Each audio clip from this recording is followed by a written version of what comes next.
Wir sind mittlerweile seit 14 Monaten mit unserem selbst ausgebauten VW Crafter hier in Südamerika auf der Panamericana unterwegs.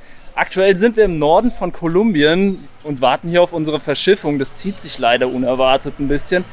In unserem letzten Video haben wir euch gezeigt, was wir an unserem Van nicht so gut finden. Und in diesem Video wollen wir euch zeigen, was wir an unserem Van so richtig gut finden. Punkt Nummer 1, den wir so richtig gut finden an unserem Camperausbau, ist da oben das Alucap-Dachzelt. Das ist so cool, weil wir momentan einfach über 30 Grad haben und nachts kühlt es nicht ab. Ja, nachts haben wir immer noch 34 Grad im Van. Deshalb gehen wir eigentlich jede Nacht nach oben. Man kann einfach im Camper nicht schlafen, das funktioniert einfach nicht. Und oben machen wir alle Klappen auf und da weht so ein leichter Wind durch, so eine leichte Brise. Und es ist immer noch sehr warm. Ich meine, wenn es draußen über 30 Grad sind, wird es da drin auch nicht 20 Grad. Und dadurch, dass wir ein Moskitonetz haben, ist es einfach so eine moskitofreie Zone, was halt auch sehr angenehm ist. Ja, das schaffen wir im Van leider nicht immer. Und wenn wir Besuch haben, dann kann sich der Besuch nämlich auch in das Dachzelt verziehen. Das hatten wir jetzt auch hier in Kolumbien, ich glaube 3 Wochen lang. Und das war wirklich cool. Das hat sehr gut funktioniert. Ja. Dachzelt haben wir auf einem Dachträger montiert von Andreas Köhler, der ist richtig gut. Da vorne auf dem Dachträger sind noch ein paar Solarpaneele drauf, also der ist echt top. Punkt Nummer 2, was uns an dem Camperausbau richtig gut gefällt, ist natürlich unser geliebter Backofen. Wir finden ihn einfach so cool, weil wir nämlich alles Mögliche mit dem Backofen überbacken. Ja, er funktioniert mit Strom, dafür haben wir noch eine zweite Batterie mit dabei. Und wie lange können wir backen damit ungefähr? So eine gute Dreiviertelstunde geht auf alle Fälle, aber wir stehen ja hier in Mittelamerika, noch in Südamerika, aber wir sind in letzter Zeit relativ häufig auf Campingplätzen unterwegs und da können wir uns einfach einstöpseln. Hier in Kolumbien ist es ein bisschen schwer, das erste Land, weil es nur 110 Volt aus der Steckdose gibt. Da ist ein bisschen schwach auf der Brust, aber sonst ist es richtig gut. Mega geil, was wir damit alles schon gemacht haben. Also können wir jedem nur empfehlen, diesen kleinen Backofen. Wo haben wir den gekauft? Ich glaube, bei Camping Wagner haben wir den geholt. Nee, den haben wir bei eBay Kleinanzeigen gekauft. Stimmt, ja, aber wir haben gesehen, dass Camping Wagner den nämlich auch anbietet und den Link findet ihr unten in der Videobeschreibung. Punkt Nummer 3 ist der große Tisch. Also wir haben in unserem ersten Van hatten wir ein ganz ähnliches Layout wie in dem hier, nur der Tisch war kleiner und das war immer schwierig, wenn man hier zu zweit mit dem Laptop gegessen hat. Was?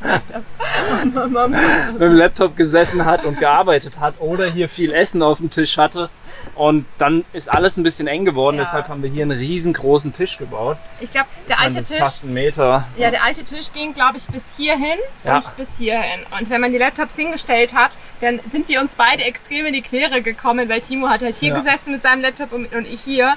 Und deswegen haben wir den einfach noch viel breiter gemacht und das bringt das wirklich. Das ist so cool. Und dann haben wir auch noch die Steckdosen hier rein integriert, weil jetzt auch einfach mehr Platz von dem Tisch her da ist. Und ja, genau. Deswegen können wir es wirklich jedem nur empfehlen. Macht eine Sitzgelegenheit in den Camper. Es lohnt sich und der Tisch soll groß sein. Vor allem, wenn man im Camper arbeitet, ist es extrem viel wert. Punkt Nummer 4, der uns auf jeden Fall sehr gut gefällt hier in dem Camperausbau und es ist auch ein Sicherheitsthema, ist, dass wir einen Durchgang haben von hinten nach vorne oder andersrum von vorne nach hinten. Vorher hatten wir hier eine Doppelsitzbank drin, die haben wir rausgeschmissen und haben einen Einzelsitz hingesetzt und jetzt kann man von hier einfach nach hinten gehen oder umgekehrt. Weshalb wir das gemacht haben, ist, es ist für uns einfach wichtig, wenn man nachts hinten schläft und es ist irgendwas, dann kann man einfach nach vorne gehen und schnell wegfahren. Ja. Das ist für uns ein Sicherheitsthema, aber es ist halt auch sehr angenehm, wenn man beim Fahren ist und man muss auf Toilette oder sowas, geht man einfach nach hinten. Und es ist halt nicht so ein Stress, dass man rausgehen muss und hinten wieder reingehen muss. Auch vor allem, wenn der Van klimatisiert oder beheizt ist, muss man die Tür einfach nicht aufmachen. Oder wenn es regnet. Und es extrem matschig draußen ist, dann muss man nicht draußen rumlaufen. Das hatten wir schon so häufig, gell, wo es super eklig draußen war. Außerdem gibt es ein angenehmeres Raumgefühl. Es macht einfach einen größeren Raum, wenn man hier keine Trennwand drin hat. Ja, und den Sitz noch zusätzlich drehen kann. Ja, genau. Für Punkt Nummer 5 müssen wir wieder rausgehen und zwar hinter den Van. Du machst schon auf, sehr gut. Und zwar ist Punkt Nummer 5 der Stauraum, den wir unter dem Bett haben. Ja, also wie ihr seht, wir haben sehr viel Stauraum, den wir auch brauchen, denn wir sind gerade auf der Panamericana unterwegs, 14 Monate lang. Und es werden hoffentlich noch viele Monate dazukommen. Wir wollen irgendwann in Alaska ankommen. Ja. Und wir haben sehr viel Zeug dabei. Egal, ob es Ersatzteile sind, Equipment für den Sport, Essen, Campingzeug, Dreckwäsche. Also wir haben sehr viel Zeug dabei und brauchen dann auch den Stauraum. Der ist 2 Meter tief, der Stauraum. Also es ist schon eine Menge. Wir haben ja vor allem das Thema auch, dass wir 4 Dieselkanister mit haben. Oh ja. Wir haben es in Argentinien gebraucht, in Bolivien haben wir es gebraucht, wahrscheinlich werden wir es in Panama und dementsprechend auch Alaska brauchen. Und das nimmt auch sehr viel Platz weg. Und das ist etwas, wo wir halt jedem eigentlich sagen, wenn ihr eine große Reise macht, ihr braucht Stauraum auf jeden Fall. Ja, das ist für uns sehr, sehr wichtig, deshalb haben wir auch so viel Stauraum eingebaut. Und was ich auch richtig cool finde, ein kleines Feature, das muss Jetzt ich noch bin ich zeigen, gespannt. weil es sieht ja mega unordentlich aus gerade und wir können es mit diesem Vorhang hier verdecken. Ja, wir hätten echt mal aufräumen können Ja. und den Vorhang sauber machen können. Wo wir gerade hinter dem Van sind, kommen wir zu Punkt Nummer 6. Dafür müssen wir kurz was freiräumen. Hoppa. Ja. Das ist unser Gaskasten, auch Fame, weil wir da ganz viele Sticker drauf haben. Wir haben eine 11 Kilo Gasflasche dabei und die ist genau hier in diesem Gaskasten drin. Und wenn ich den jetzt aufmache, dann seht ihr sie. Wir kochen ja nur mit Gas, wir heizen mit Diesel, deswegen ist das Gas wirklich nur zum Kochen da. Das reicht uns 8 Monate. Und wir haben nach der Europatour haben wir uns gesagt, nie wieder eine kleine Gasflasche, nie wieder. Es war so ein Stress, die Gasflasche aufzufüllen, oder Timo? Ja, total. Mega Stress. Wir haben die Flasche jetzt auch in den 14 Monaten erst einmal in Argentinien aufgefüllt. Ja. Und jetzt, das ist jetzt auch schon wieder 6, 7 Monate her. Und jetzt haben wir allerdings das Thema, vor der Verschiffung müssen wir die Gasflasche wieder leer bringen. Deshalb backen wir jetzt ganz viel Brot im Omnia, einfach um ein bisschen Gas zu verbrauchen. Es ist nicht mehr viel drin. Aber es ist echt krass, wie lange so eine große Gasflasche hält. Deswegen ist unser Camper-Ausbau-Tipp, finde ich extrem wichtig. Ja. Packt euch eine große Gasflasche rein, erspart euch den ganzen Stress. In Europa ist es mega Mist, die Gasflasche aufzufüllen. Wir hatten nur Stress. Da ist hier eigentlich weniger Hier Stress. war es okay, Man braucht eine Menge Adapter, aber man kriegt die Gasflasche immer voll gemacht. trotzdem ist es halt immer gut, wenn man sich um das Thema nicht kümmern muss. 8 Monate ist eine lange Zeit, es kann ja auch ausreichen. Ja. Absolut. Kommen wir zu Punkt Nummer 7, dafür gehen wir wieder rein. Was ist Punkt Nummer 7? Das ist nicht der Ventilator hier, sondern es sind die vielen Fenster in dem Camper hier. Das ist echt cool. Es ist hier nicht so dunkel drin, es ist nicht wie eine Höhle.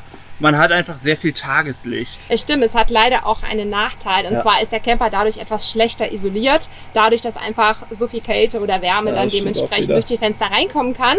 Aber wir lieben einfach diese Stimmung hier drin, weil einfach alles hell ist. Und man kriegt mit, was draußen passiert, wenn man zum Beispiel hier sitzt und rausschauen kann. Und das ist halt auch extrem viel wert. Ja, vor allem, wenn man an einem schönen Strand oder irgendwie in den Bergen parkt, dann sieht man auch die schöne Aussicht und beim Essen oder sonst was. Das ist schon sehr cool und für uns eigentlich ein Muss, oder? Auf jeden Fall. Punkt Nummer 8 ist das Wasser aus dem Wasserhahn. Und zwar können wir das Wasser aus dem Wasserhahn trinken, was für uns extrem wichtig ist, weil wir einfach so extrem viel Müll vermeiden. Wir müssen uns nicht das Wasser kaufen, denn wir haben hier eine Filteranlage verbaut. Wir filtern, bevor das Wasser in den Tank kommt, und nach dem Tank erfolgt ebenfalls nochmal eine Filterung und somit können wir das Wasser trinken. Ist sehr viel wert. Ja, also wir haben 80 Liter Trinkwasser immer dabei, wenn wir frisch aufgeladen haben natürlich. Ja. Aber das ist schon sehr viel wert. Wir hatten einige Zeit Probleme mit unserem Wasserfilter und mussten uns dann immer Wasser kaufen und das war schon sehr nervig. Deshalb wissen wir es zu schätzen und sind sehr dankbar, dass wir das Wasser trinken können. Ja. Punkt Nummer 9 sind die ausklappbaren Tische in unserem Camperausbau. Zum einen ist es unsere Kaffeebar. Die kann man hier so ausklappen. Kaffeebar.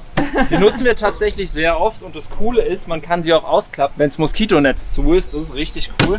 Und wir haben noch einen zweiten Ausklapptisch. Und das ist unsere Küchenerweiterung. Hier. So kann man die Küche viel besser nutzen, weil normal ist die ein bisschen klein und damit ist es echt gut. Ja, ich finde es auch super. Ja. Ciao. Und last but not least, Punkt Nummer 10 und das ist Das Bett. genau, und zwar das hier. Wir haben ein Längsbett verbaut mit einer richtig guten Matratze. Also wir konnten uns nicht vorstellen, so eine dünne Campingmatratze zu holen. Bei uns ist Schlafkomfort schon ganz oben angesiedelt. Weil, ich meine, wir wohnen ja im Camper, wir schlafen jeden Tag entweder hier unten oder im Dachzelt, deswegen ist uns einfach der Schlafkomfort extrem wichtig. Das Bett ist 2 Meter lang und 1,40 Meter breit, also können hier 2 Personen richtig gut schlafen. Ich mache mal den Ventilator kurz mal aus, dass man mich besser versteht. Das ist, ja. Genau. Und das Bett ist immer da. Man muss es nicht irgendwie komisch aufbauen oder wieder zusammenbauen. Es ist immer da. Und das haben wir sehr häufig gebraucht. Denn ihr könnt euch ja vorstellen, auf Reisen ist man ja auch mal krank. Das ist uns sehr häufig passiert. Wir hatten zum Beispiel Corona in Barcelona. Wie heißt die Stadt? Buenos Aires. Wir haben da 3 Wochen in der Stadt gestanden. Wenn wir ständig das Bett aufbauen, abbauen, einem geht's gut, der andere muss schlafen. Das ist mega chaotisch. Und so hatten wir immer ein aufgebautes Bett, wo einer sich immer dran aufhalten konnte. Und ich persönlich finde, es ist extrem viel wert. Ja, dadurch haben wir zwar ein bisschen weniger Platz, in dem wir uns hier vorne aufhalten können, aber wir haben dazu auch mehr Stauraum, was uns ja auch wichtig ist, haben wir schon drüber gesprochen. Alles unterm Bett. Ja. Deshalb, für uns kam in diesem Van wirklich nur ein festes Bett in Frage. Timo zeigt euch mal, wie viel Platz man hat. Oh ja, also. Ist auf alle Fälle ausreichend. Ich bin 1,84 Meter und habe immer noch sehr viel Platz. Ja. Das war's auch schon. Das waren unsere Top 10 Highlights aus unserem aktuellen Camper-Ausbau. Ich muss gleich mein nächstes T-Shirt wechseln. Es ist heiß. Es ist wirklich unfassbar heiß. Aktuell 35 Grad hier drin. Gott, ja. Wir können es nicht oft genug erwähnen. Aber schreibt uns gerne mal in den Kommentarbereich, was euch besonders gut an unserem oder eurem eigenen Van gefällt. Wir freuen uns auf jeden Fall über jeden Kommentar. Und wie geht's für uns jetzt weiter? Wir haben die Info bekommen, nächste Woche können wir endlich verschiffen. Ja. Da drüben ist auch unser Container-Buddy. Da hinten ein T2 aus Brasilien. Der ist zum Glück deutlich kürzer als wir und wir passen auch zusammen in einen Container. Ein großer Van wird nicht noch mit uns reinpassen. Genau. Deshalb sind wir echt happy, dass es bald wieder losgeht. Und wir starten nämlich auch morgen komplett alles umzubauen hier. Oh ja. Und sind gespannt, wie das funktioniert, wie wir das 3 Meter hohe Auto in einen 2,58 Meter hohen Container bringen. Das wird auch sehr spannend. Deshalb bleibt dran. Bis nächste Woche. Es wird spannend. Genau. Und bis dahin. Vergesst den Daumen nicht, Abo und Glocke nicht vergessen. Ciao. Ciao.